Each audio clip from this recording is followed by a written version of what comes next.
माना कि यूं सिकंदर कल के हो जाओगे, बोले तड़ी में हो कि हम सिकंदर हो जाएंगे कल के, माना कि यूं सिकंदर कल के हो जाओगे, मैं कह दूं थोड़ा रो दो हल्के हो जाओगे।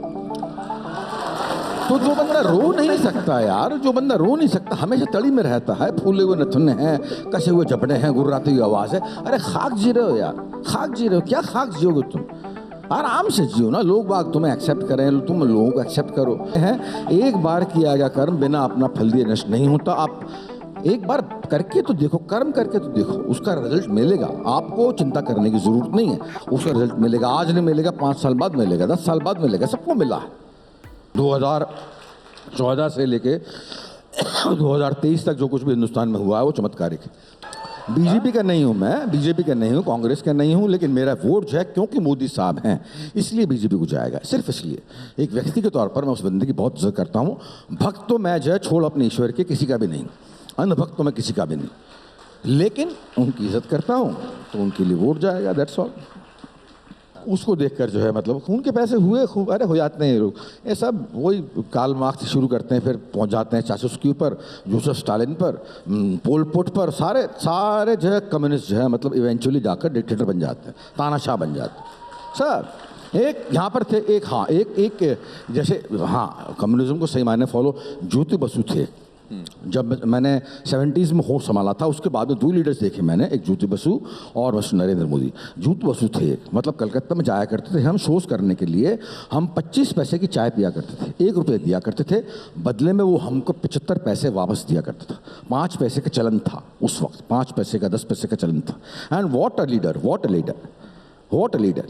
और 1996 में एक पीरियड आया था जबकि ज्योति बसु को जो है प्राइम मिनिस्टरशिप ऑफर की गई, पीएमशिप। ये लोगों ने आपके मतलब हम लेफ्ट में रहेंगे, उसके खुद के स्टेटमेंट, इनके खुद के स्टेटमेंट ज्योति बसु के कि यहाँ से कलकत्ता गुर्राते हुए गए थे कि we have committed a historical blunder. बुरा नहीं चाहते, Shahrukh is a very charming person, क्या चार्म है, क्या विट है उसके पास में, कितना हसीन बंदा है, क्या प्रेजेंस ऑफ माइंड है, क्या पर्सनैलिटी है। सलमान के बारे में मतलब वो पसंद करते हैं लोग बाग उसको भी, लेकिन शाहरुख स्टैंड्स आउट। और शाहरुख और सलमान खान किसी का भी काम नहीं मार रहे, हम में से किसी का भी काम नहीं मारा उन्होंने। हम लोगों ने अगर सो कॉल्ड एक्टर्स हैं, भले ही अनवाज हो गया या मनोज वाजपेयी हो गया या इरफान हो गया या मैं हो, चलो मुझे छोड़ भी दो, और भी जो 6, 7, 8 लोग हैं, एक हो गया, सब लोगों ने अपना अपना काम किया और इनके काम में कोई बाधा नहीं आई, किसी ने इनके काम को मारा नहीं। शाहरुख के पास में इतना वक्त नहीं है कि वैसे छोटी मोटी बातों में जो है दखलंदाजी करे, है ना। शाहरुख अगर है वो बंदा 57 का हो गया, अभी तक उसका चार्म इतना जिंदा है, अगर आज की तारीख में वो है कुछ तो बनने दो उनको।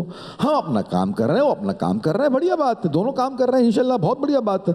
अब क्यों हम उनके काम में दखलंदाजी करें, वो हमारे काम में। हम बोले कि जवान नहीं बननी चाहिए, हम बोले कि पठान नहीं बन, अरे नहीं बननी चाहिए, तुम मत करो, बात खत्म हो गई।